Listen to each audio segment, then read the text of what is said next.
لو دكتور مصطفى المنيري مسك في منتخبات الناشئين كطبيب، يعني في احتمال لعودة الدكتور عبد الله جورج سعد.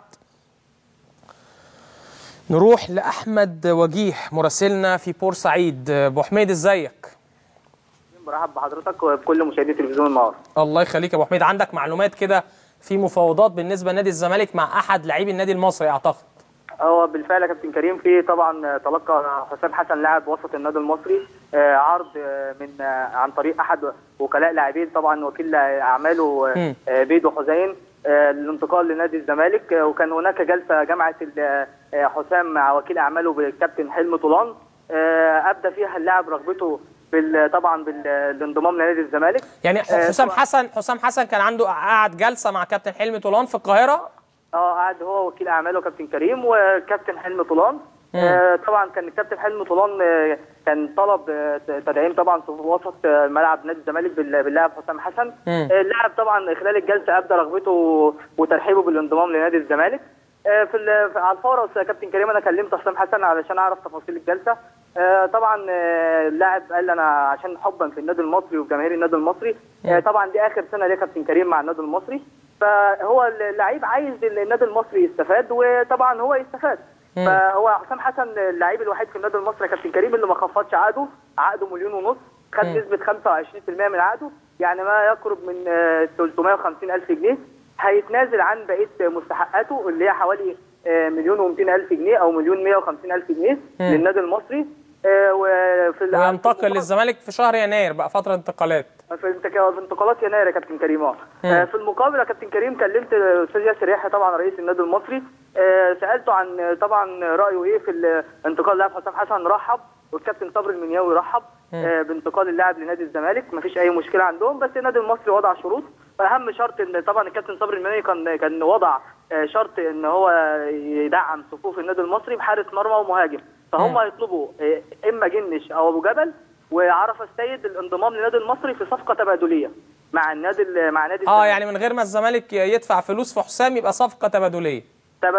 نظرا ان كده النادي المصري محتاج حارس مرمى تحسبا لرحيل الشناوي، طبعا جاي له عرض من احد الانديه التركيه.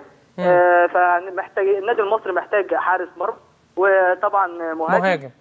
فالاستاذ ياسر يحيى قال لي احنا مستنيين العرض الرسمي من نادي الزمالك وهنطلب طبعا تبقى صفقه تبادليه نظرا للعلاقه الطيبه بين النادي المصري ونادي الزمالك، فاحنا مش عايزين فلوس، احنا هناخد احد حارسي المرمى وما عرف السيد مهاجم الفريق يا كابتن. وعايز اقول لك برضه يا كابتن كريم ان حسام حسن يعني في ظل تواجد الكابتن صبري المنياوي صعب جدا ان هو يلعب في النادي المصري. احنا بنشوف خلال التمرين خلال المباريات الوديه كابتن صبري المنياوي ما بيعتمدش على حسام حسن.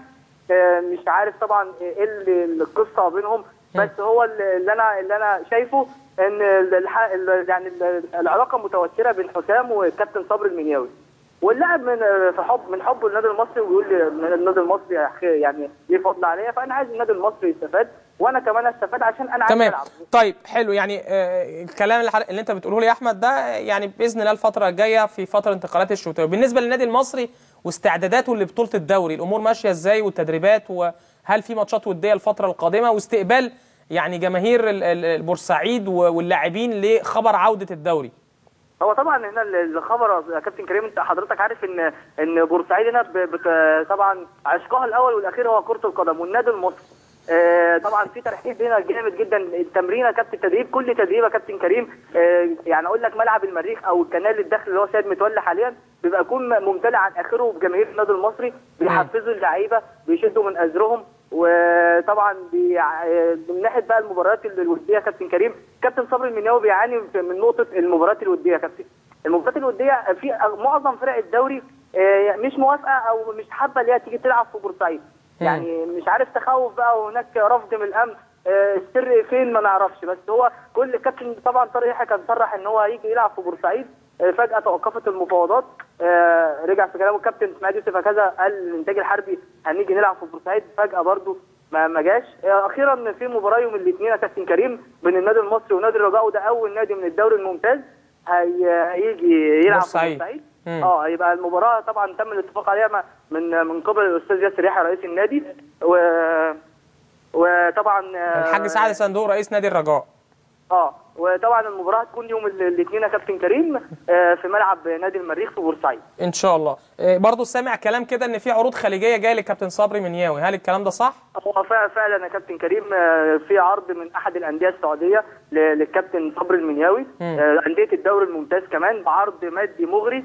كابتن صبري المنياوي لما انا اتكلمت معاه في الموضوع ده قال لي انا مش من طبعي ان انا اسيب اي نادي انا مرتبط بيه بعقد او حتى بكلمه علشان خاطر فلوس، والنادي المصري محتاج لكل واحد يقف جنبه دلوقتي، وده طبعا موقف مشكور، وكل جماهير بورسعيد شكرت الكابتن صبري المنياوي في التمرين بعدها على طول على موقفه ده ووقفوا جنب النادي المصري، وقال انا في حاله النادي المصري هو اللي هيستغنى عني انا ممكن ادرب بره مصر واروح السعوديه.